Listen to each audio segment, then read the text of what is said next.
laakiin qayb weyn baan ka nahay dadka halkaa jooga runtii ma arkayaan sawirkan bay fiirinayaan oo wadan Yurub waaw oo qurux badan halkaas aan rabaa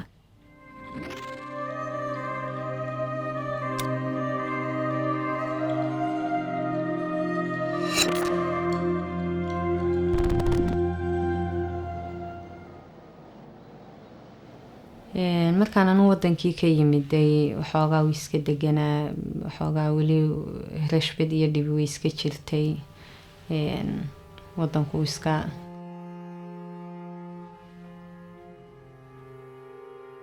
runtii weligeys kumaan seexan kumanaan soo toosin Yurub baad tegaysaa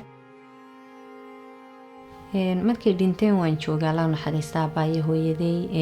aabbayna wuu xanuunsanayay oo operation buu ku dhintay hooyadayna markii dambe way dhimatay Allah naxariistay runtii ma jeclay dhimashadooda inaan ka hadlo xasaasiyad bay igu tahay iskuul baan 3 waqti ba dhigan jiray ama private school hada ama iskuulka caadiga laakiin markii waalidkii meeshii ka baxeen nolol fiican inaad raadsataa way iska fiicantay Sweden markaan imiday waxay ahayd 2003 wax tahriib la yiraahdo ma jirin diyaarad baan ku yimiday markaasi xoogaa emission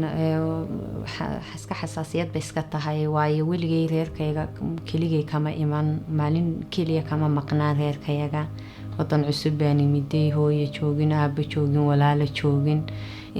wallahi badana waan jiifsan jiray oo hurdaan isku dhaafin jiray cidlada reerkaygii baan marmar wuxuu jiray raadin jiray maalin walba la hadlo dooni jiray internetkan bilaashkii ma jirin waxaan free calling kan imka fiberkii whatsappka laakiin ismaayeen way adkayd runtii sanadkii ugu horeeyay 2 sano ugu horeeyay 2014 baan bilaabay meesha qaxootiga degan yihiin inaan ka shaqeeyo waxaan u bilaabay maadaama anigu aan qaxooti ku yimiday dhalinyaro badan oo rafaadka ay silca soo wada martay qaarkood way istileen qaarkood maskaxiyan bay xanuunsanayeen dawooyin bay ku socdaan marka runtii markay ku arkaan adiguba qaxootinimo ku yimiday situation koogi fahmaya dumar ciyaal iska wata liibiyeen ciyaal aan qof Soomaali ka dhalnamo qof ciyaal cad inayeen dalkii sidoo kale cidiga dhashay ma garanayo nimankii waxay xoogay Liibiya oo ilmahan yar waa Carab bihina ma garanayo dumar badan oo la farxumeeyay wiilal badan dadka marka aragtid wadiyaabaysa laakiin nolosha haysatay markaas alxamdulillah oranaysa oo Ilaahay ma hadnaqasa marka aragtid qof dumar asal loo soo xumeeyay loo soo jirdilay loo soo uureeyay community-gana waad fahmi kartaa gabadh oo ilmo wixii ka dhalay aan garaneyn waxa uu iman doona oo werwerka ku nool runtii adiga saameyn bay kugu yeeshay bila aadan marka tahay waayo dhalinyarada la shaqeeyo qaxootigaba iyagaba runtii waan ka naxaa markii historigooga iga sheekayaan maxaad u malaynaysaa qof aad isku dhowdiin oo cidiina familigiina ana runtii date-ka exactly ma xasuusto laakiin waxaan xasuustaa inay saacadu 4 ama 4 galabnimo ahayd ana noloshu meel fiican ay marayso shaqooyin kala duwan haya oo degay oo wax walba safe tahay oo noloshu meeshii ugu fiicnayd aan marayo runtii faraxsanahay baan maqlay waxa soo tahriibay in adeerkaas habroodaagaas ma jeedaa lacag hala soo diro marka runtii isagana inay yadoon soo koriyay inay yadoon soo hayay yani si fiican aan u garanayo buu ahaa shaqada xafiiska shaqadan dhex fadhiyay meesha qaxootigu degan yihiin telefoon aan garaneyn dhowl jeer igu soo celiyay markii dambe waxaan dhahay bisinka telefoonkan bal fiiri kugu soo celiyeen taasoo jeer oo aan Sweden gudihiisa ahayn ama Afrika ahayn dawaan ku celiyay isagii oo raadinaynay oo noo ogeyn meeshu ku sugan yahay ayay ila halkaasaan jooga waa ina soo ugu dhaqsiyo badan lacag aad soo dirtaan $7,000 ah intaas baa la iga rabaa marka waan naxay horta shoog baan qaaday waayo ismaalin weligay noloshaas soo maraya wadadaasi rafaadsan iyo dhibtu ku jirto marka runtii markiiba go-aan baan gaaray anigoo naxsan oo gariiraya waxaan dhahay bes waxaad haysidee accountiga kuugu jira seef garaysatay isla markiibaan haddana faamiligii Soomaaliya dadkii waxay halkaas u jooga waxaasaa ku dhacay waa inaan dhaqso soo ugu dhaqsiya badan intaan la dilin aan lacag isku soo ururinaa runtii faamiliga dhan way ka wada xumaan laakiin hooyadii aabihi horta mabay nooleen marka horeba laakiin annaga wax badan bayna samaysay qaraabo ahaan faamili ahaan oo kale marka runtii caafimaad daro gabadh dhacday ambalaasa lagu qaaday way ka naxday markay maqashay wiilkiiba saasi ku dhacday wuu soo tahriibay isagii telefoon soo diray Liibiya waan ognay dhibta ka jirta dadka waa la jirdilaa isaga waa la soo jirdilay marka waxaan sugaynaa geeridiisa in la oran doono malaha uu dhintay marka in badan bay xanuunsanayay bishii dhan isaga la wacwacay marba telefoon raadiya halkuu ka dhacay wiig uu aamusaa waan weynay marka werwer iyo dhib baa lagu noolaa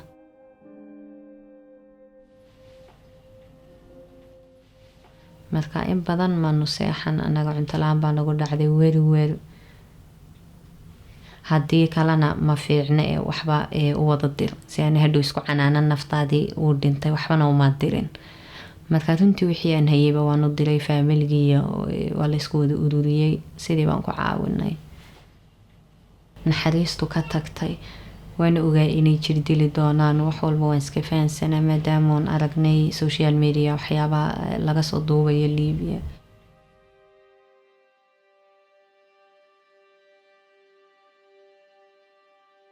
والله سحنو بلا آدنمدا aan ku jirin oo xuquuqda bila aadanka aan ku jirin dumar badan oo waxaan la kulmay yani aad sulanaysid baaduunka waxay ku soo dhacay maba dhici kartaba oo nadi image gareynaynin kii reerkoogu lacagta soo diraan waa laga furaa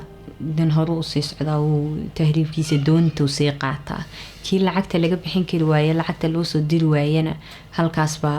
nafta lagaga jaraa marka muxuu inta waa lacagtii yani lacagtii saamarkii loogu diro waa laga soo saaray meeshii markaas doon haddana soo qaatay runtii jirdil nabaro badan uu xataa tusay markuu sharciga migrationka dalbanayay jirdil loo soo geystay dab lagu baqbaqtiyey muxuu haytooy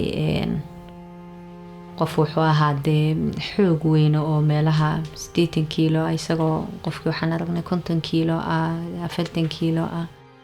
oo aad uga naxnay marka runtii wax laga xumaada in adduunka dhan caalamka dhan waa la arkayaa sidii dhalinyarada Soomaaliya loo galay Liibiya ay u galayso dumar badan oo la soo xoogay la uureeyay runtii wax badan bay noloshayda saameysay werwer iyo muxuu haytooy werwer badan oo xagga isaga dhibtuu soo maray qofaad ku ogid qof faraxsan qof qurux badan qof nolol fiican ku soo karay oo muxuu haytooy haddana mentality maskaxiyan loo dilay oo sidii hore farxad iyo wixii una jirin haddana markuu Yurub imiday la leeyahay haddana 5 sano la sii celcelinay la soo celcelinay sidii kubadda runtii waa nolol xum adigana waxaygii safe yihiin anigana aan iska haysto noloshii sharciya wax walba isagiina uun waxba haysan laakiin haddana marka aragto qofkii maskaxiyan aan fiicnayn oo maalin walba werwer ma lay qaban doonaa booliiska may arki doonaan haddana la yiri farahaagu Dublin weeyi case oo inaad Malta ku noqotaa haddana la celiyay haddana uu soo noqdo haddana si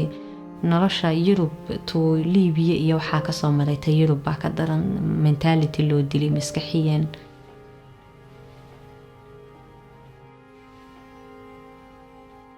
marka wallahi weli ma degin oo qofta caafimaad qabaan oo ma arko qof werwersan oo ogeynan maanta la qaban doono bari la celin doono waa iska silciye rafaadkii uu noloshin buu wali ku nooliyay differentiga u dhaxeeya waxa way jir dil uun baan halkan ugu sameeyeen waa la dilayn laakiin maskaxiyan baa loo dilay halkan ba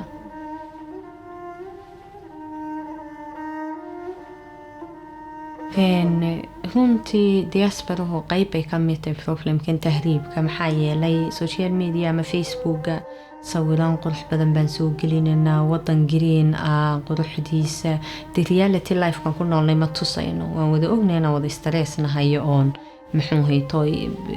silciya rafaad lagu nool yahay oo maalin walba shaqo ku cararaysid oo naftaadii yacni aad la tartamaysid laakiin qayb weyn baan kanay dadka halkaa jooga runtii ma arkayaan sawirkan bay fiirinayaan oo wadan Yurub awaaw oo qurux binayaalkaas aan rabaa marka inaan diaspora haddaan nahay aan joojino dhibtan iyo rafaadkana ka qaadanayno sawiraantan soo post garaynayno Facebook iyo social media markaan istaago balankoonkoon saa u fiiriyo oon arko wadankan isu u dhisan yahay nidaamka systemka waxaan dhahaa ilaahow maalin uun intaana dhiman ilaahay muu ku tuseenay Soomaaliyana ay sidaa noqoto laakiin wax walba anaga nagu xidhantay baan ogaaday intaan weynaaday imika in anaga dadka anagu samaysan karno nabad iyo wax walba haddaan qof walba uu danta guud laga fikiro uuna selfish la noqon marka mar walba soo fiili waxaa waaw Soomaaliyana talow at least intaana dhiman saa ma noqon doonta guryahaasi saa meeshan safe ka saawa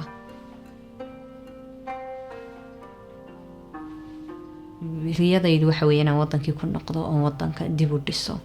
oo ka shaqeeyo waayo maanta wax dhigashana halkan aan ka helay systemkii waan bartay wax walba waan bartay wayna wadankii kula noqdo oo wax ka caawiyo community-ga dib u geliyo wadankii